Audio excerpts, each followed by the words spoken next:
ছাত্র শিবিরের বিরুদ্ধে ফেসবুকে কমেন্ট করায় সিলেট এমসি কলেজের একজন শিক্ষার্থী, যিনি জুলাই অভ্যুত্থানে সক্রিয়ভাবে অংশ নিয়েছিলেন, তাকে পিটিয়ে হাত পা ভেঙে দিয়েছে এমসি কলেজ ছাত্র শিবিরের সেক্রেটারির নেতৃত্বে বেশ কয়েকজন শিবির কর্মী। শুধুমাত্র তার হাত পা ভেঙে দেওয়া হয়নি, তার পায়ের রগ কাটার চেষ্টা করা হয়েছিল। কিন্তু দুর্ভাগ্যজনক হলেও সত্যি, এই ঘটনাটা গতকাল রাতে ঘটেছে। সকাল থেকেই সামাজিক যোগাযোগ মাধ্যমে বিষয়টা নিয়ে আলোচনা সমালোচনা শুরু হয়েছে, কিন্তু বৈষম্য বিরোধী ছাত্র আন্দোলন এবং জাতীয় নাগরিক কমিটির পক্ষ থেকে দুপুর পর্যন্ত কোনো প্রতিবাদ জানানো হয়নি। এবং এরপর যখন প্রতিবাদ জানানো হলো, তখন দেখা গেল 4 থেকে 5 মিনিটের ব্যবধানে প্রায় প্রত্যেকেই একই ধরনের পোস্ট করছেন সামাজিক যোগাযোগ মাধ্যমে। পরিষ্কারভাবে বোঝা যাচ্ছে এই সিদ্ধান্তে আসতে, অর্থাৎ ছাত্র শিবিরের এই ন্যাক্কারজনক হামলার প্রতিবাদ জানাতে তাদেরকে কেন্দ্রীয়ভাবে সিদ্ধান্ত নিতে হয়েছে। সবাই মিলে আলোচনা করে তারা সিদ্ধান্ত নিয়েছেন তারা প্রতিবাদ করবেন, এবং সেই সিদ্ধান্তটা নিতে তাদেরকে 12 ঘন্টারও বেশি সময় পার করতে হয়েছে। এটাই কি বৈষম্য বিরোধী ছাত্র আন্দোলন এবং জাতীয় নাগরিক কমিটির চরিত্র হবার কথা ছিল? যারা জুলাই অভ্যুত্থানের স্পিরিট ধারণ করেন বলে সব সময় দাবি করেন, এবং আমরা জুলাই অভ্যুত্থানের স্পিরিট ধারণ করি না বলে তারা আমাদেরকে বিভিন্ন সময় গালিগালাজ করার চেষ্টা করেন। যেখানে ছাত্র শিবির পায়ের রগ কেটে দেওয়ার চেষ্টা করেছে জুলাই অভ্যুত্থানের সক্রিয় অংশ নেওয়া একজন শিক্ষার্থীর, সেটার প্রতিবাদ জানাতেও তাদেরকে অনেকটা সময় নিতে হয়েছে। নাটক এখানেই শেষ নয়, নাটক আরও আছে, আমরা দেখব, এই বিষয় নিয়ে কথা বলবো। কিন্তু তার আগে আমরা একটু ঘটনাটা দেখি কি ঘটেছিল সেখানে।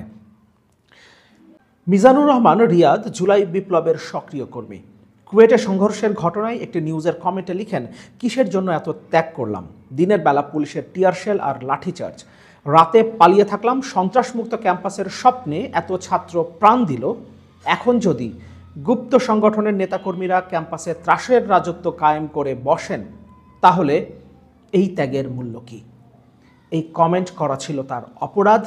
এরপর তার সাথে যেটা ঘটেছে, বুধবার দিবাগত রাতের খাবার শেষে ঘুমানোর প্রস্তুতি নিচ্ছিলেন দুজন, অর্থাৎ রিয়াদ এবং তার বন্ধু।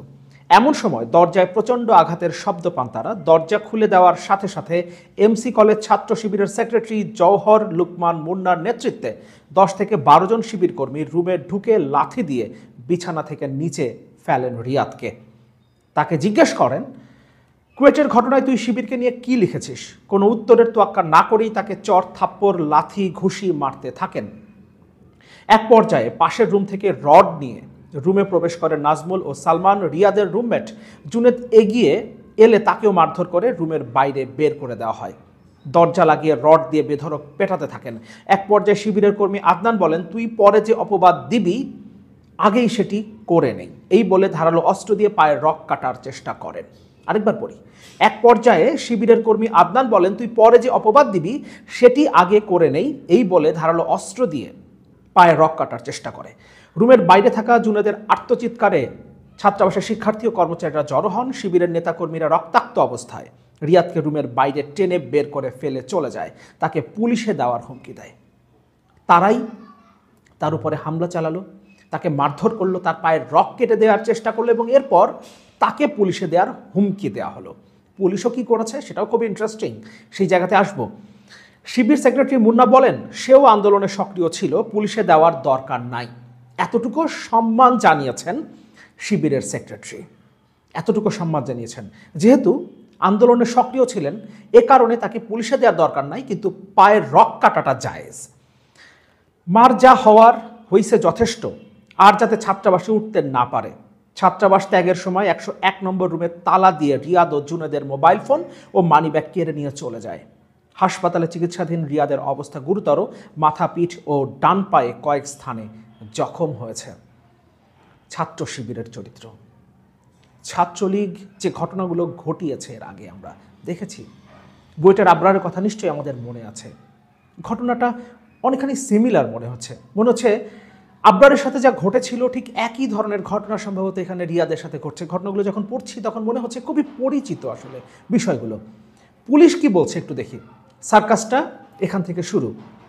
সিলেট মেট্রোপলিটন পুলিশের শাহপরা থানার অফিসার ইনচার্জ মোহাম্মদ মনির হোসেন বলেন, ঘটনাটি এখনও তার নজরে আসেনি, কেউ কোনো অভিযোগ দেয়নি, তবে এখন বিষয়টির ব্যাপারে খোঁজ নিচ্ছেন বলে জানান তিনি। তার নজরে এখন পর্যন্ত আসেনি, অথচ সারা বাংলাদেশে এই নিয়ে তোলপাড় শুরু হয়েছে। এবার সিলেট মেট্রোপলিটন পুলিশের অতিরিক্ত উপকমিশনার কি বলেছেন দেখি। হামলার ঘটনাটি নিয়ে গুরুত্ব সহকারে তদন্ত করছি আমরা। এবার তদন্তের জায়গাটা দেখি। কেন ফেসবুকে কমেন্ট করা হলো সেই উদ্দেশ্য দেখতে হচ্ছে আমাদের। কেন ফেসবুকে কমেন্ট করা হলো, অর্থাৎ রিয়াদ কেন এত বড় গর্হিত কাজ করলেন, কেন ছাত্র শিবিরের বিরুদ্ধে তিনি কমেন্ট করলেন, এই কমেন্ট করার পেছনে কোনো ষড়যন্ত্র আছে কিনা পুলিশ সেটা খতিয়ে দিচ্ছে, পুলিশ সেটা তদন্ত করছে। কিন্তু যারা পায়ের রক কেটে দিল, কেটে দেবার চেষ্টা করলো, যারা মারধর করলো, যে কারণে রিয়াদ এখন হাসপাতালে, তাদের বিরুদ্ধে ব্যবস্থা না নিয়ে পুলিশ বলছে কেন রিয়াদ এই কমেন্ট করলো সেটা নিয়ে তারা তদন্ত করছেন। হামলার কারণ, কেন হামলা করা হলো, কারা জড়িত সেই বিষয়টি ও সার্বিক পরিস্থিতি বিবেচনা নিয়ে কাজ করছে। হামলার কারণ, কেন হামলা করা হলো, কারা জড়িত সেই বিষয়টিও সার্বিক পরিস্থিতি বিবেচনা নিয়ে কাজ করছে। এখনো কোনো পক্ষের লিখিত অভিযোগ আমাদের কাছে না আসলেও বিষয়টি জুলাই বিপ্লবের চেতনার স্বার্থ বিবেচনায় নিয়ে কাজে নেমেছে পুলিশ। বর্তমানে অফিসার দায়িত্ব নিয়ে কাজে নেমেছে। আমাদের লক্ষ্য বিস্তারিত অনুসন্ধান। তিনি আরও বলেন, আহত রিয়াদের বাড়ি ওসমানীনগর, তবে তার অবস্থা গুরুতর নয়। যেহেতু গুরুতর নয়, তাই পুলিশের দায়িত্ব এখন পড়ছে না শিবিরের যারা হামলা চালিয়েছে, এমসি কলেজ শিবিরের সেক্রেটারির নেতৃত্বে তাদেরকে গ্রেফতার করা, তাদেরকে আইনের আওতায় আনা পুলিশের দায়িত্বের মধ্যে পড়ছে না, বরং পুলিশের দায়িত্বে পড়ছে কেন রিয়াদ এই কমেন্ট করলো, তার পেছনে কোনো ষড়যন্ত্র আছে কিনা সেটা খতিয়ে দেখা। এবার শিবির কি বলছে দেখি। বিষয়টি নিয়ে আমরা খোঁজ খবর নিচ্ছি, কারণ গভীর থেকে বিষয়টি খতিয়ে দেখা আমাদের দায়িত্ব। তারাও গভীর থেকে খতিয়ে দেখছেন কেন কমেন্ট করা হলো।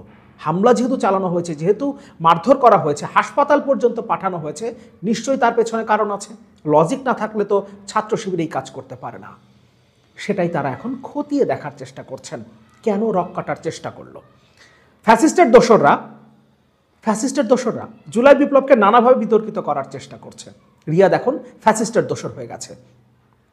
তারা সেইভাবে কাজ করছে ও সেই ভাষায় কথাও বলছে, মানে কমেন্টটা করা ভুল হয়েছে সেই কথা শিবিরের পক্ষ থেকে বলা হচ্ছে। আমরা সতর্কতা অবলম্বন করছি ঘটনার নৈপথ্যতা উদ্ঘাটনে। নৈপথ্যতা, কেন এই ঘটনাটা ঘটলো, নেপথ্যে কি, সেই ষড়যন্ত্র তারা উদ্ঘাটনের চেষ্টা করছেন। আমাদের কর্মীরা যদি এই হামলার সাথে জড়িত হয় তাহলে এই সংগঠন তাদের ব্যাপারে কঠোর সিদ্ধান্ত গ্রহণ করবে। তবে প্রকৃত ঘটনা উদ্ঘাটনের পর এ নিয়ে একটি প্রেস বিজ্ঞপ্তি প্রদান করে আমাদের অবস্থান পরিষ্কার করবে। এখন পর্যন্ত তারা তাদের অবস্থান পরিষ্কার করার প্রয়োজন অনুভব করেননি। ঠিক যেভাবে বৈষম্য বিরোধী ছাত্র আন্দোলন, জুলাই অভ্যুত্থানের স্পিরিট যারা ধারণ করেন, যারা এর ঠিকাদার দাবি করেন, এখন তারা যেভাবে 12 ঘন্টা পর্যন্ত একটা স্টেটমেন্ট দিতে পারেনি, নিজেদের ব্যানারে, বৈষম্য বিরোধী ছাত্র আন্দোলনের ব্যানারে তারা এর প্রতিবাদ জানাতে নেমে না পড়লেও অন্তত সাধারণ শিক্ষার্থীদের ব্যানারে তারা যেভাবে নামেন শিবিরকে সাথে নিয়ে, সেটা করতে পারতেন, সেটাও তারা করেননি। এমনকি ফেসবুকে, সামাজিক যোগাযোগ মাধ্যমে প্রতিবাদ জানাতেও তাদেরকে 12 ঘন্টারও বেশি সময় নিতে হয়েছে। এবং তারপর আমরা যখন দেখলাম তারা প্রতিবাদ জানাতে শুরু করলেন, তখন 4 থেকে 5 মিনিটের ব্যবধানে সবাই একই স্টেটমেন্ট দিচ্ছেন, একই কথা লিখছেন ফেসবুকে। কেন? তার মানে পরিষ্কারভাবে বোঝা যায় এটা তাদের কেন্দ্রীয়ভাবে সিদ্ধান্ত নিতে হয়েছে। তার মানে এই জায়গাতে আসতে ন্যূনতম সামাজিক যোগাযোগ মাধ্যমে প্রতিবাদ জানাতেও তাদেরকে সিদ্ধান্তে আসতে হয়েছে। সবাই মিলে সিদ্ধান্ত নিয়ে তারপরেই তারা শিবিরের বিরুদ্ধে এতটুকু অন্তত সামাজিক যোগাযোগ মাধ্যমে প্রতিবাদটুকু করতে পারছেন। কি বুঝবো আমরা? জুলাই অভ্যুত্থানের ঠিকাদার এখন যারা দাবি করেন, যারা এখন এই ঠিকাদারি নিয়ে দেশের মালিকানা দাবি করছেন, তারা জুলাই অভ্যুত্থানের একজন কর্মীর পায়ের রক কেটে দেওয়ার যারা চেষ্টা করছে, তাদের বিরুদ্ধে একটা স্টেটমেন্ট পর্যন্ত দিতে পারছেন না।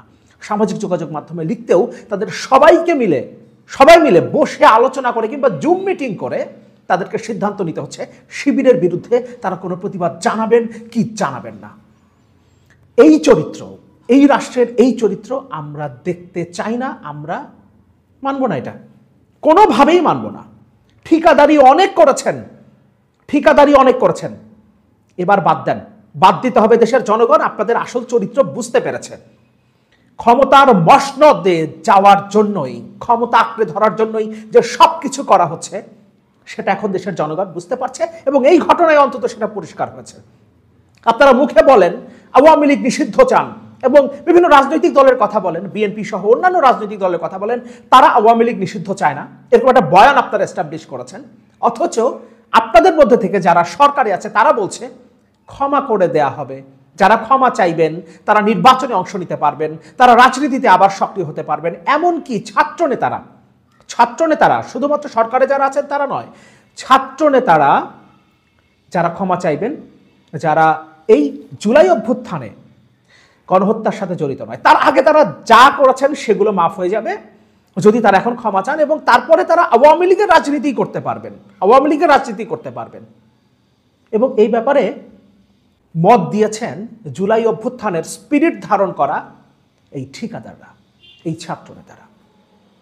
এমসি কলেজের ঘটনা এবং আওয়ামী লীগকে আবারও পুনর্বাসনের চেষ্টা, অ্যাকচুয়ালি আওয়ামী লীগকে পুনর্বাসন তো নয়, আওয়ামী লীগের ভোট ব্যাংক নিজেদের নতুন রাজনৈতিক দলে যুক্ত করা কিংবা এই নেতাদেরকে নিজেদের দলে ভেরানো, তাদের সাংগঠনিক শক্তিকে ব্যবহার করার চেষ্টা, এটাই দেশের মানুষ আস্তে আস্তে বুঝতে শুরু করেছে, সামনে আরও বুঝতে পারবে নিশ্চয়ই। আমরা কারো হাতে এই দেশের ঠিকাদারি ছেড়ে দিচ্ছি না, মাথায় রাখবেন।